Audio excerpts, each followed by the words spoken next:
സുഹൃത്തുക്കളെ, ഞാൻ നിൽക്കുന്ന മറാട്ട് കാവിലാണ്. മണി കെട്ടുന്ന ഒരു ശക്തിയുള്ള ഒരു സ്ഥലത്താണ് നിൽക്കുന്നത്. നമ്മുടെ ഉദ്ദിഷ്ട കാര്യം പറഞ്ഞ് നമ്മൾ പ്രാർത്ഥിച്ചു കഴിഞ്ഞാൽ നമ്മുടെ ആ പ്രാർത്ഥന നടക്കും. 6 മണി, 12 മണി അങ്ങനത്തെ ചടങ്ങുകളാണ് ഇവിടെ വന്നു കഴിഞ്ഞാൽ, ദേവസ്വത്തിൽ വന്നു കഴിഞ്ഞാൽ ഈ മണി കെട്ടുന്ന കാര്യങ്ങളും എങ്ങനെയാണെന്നുള്ളത് പറഞ്ഞു തരും. ഇതാണ് മറാട് ദേവീക്ഷേത്രത്തിലെ മണി കെട്ടുന്ന സ്ഥലത്താണ് നിൽക്കുന്നത്. ഇതാണ് മറാട് ദേവീക്ഷേത്രം. മറാട് ദേവീക്ഷേത്രം.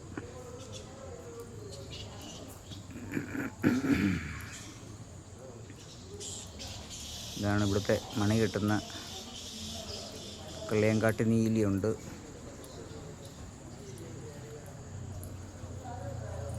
ഇലമ്പലക്കാട്ട് ലക്ഷ്യമുണ്ട്,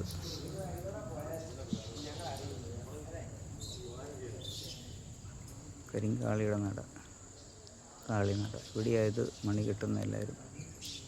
ധാരാളം മണികൾ ഉണ്ടോ, കെട്ടിയിരിക്കുന്നുണ്ട് മണികൾ. ഇതെല്ലാം ഓരോ ഭക്തർ നേർന്ന് കെട്ടുന്ന ഇവിടെ ആഗ്രഹങ്ങളൊക്കെ സഫലീകരിക്കാനായിട്ട്.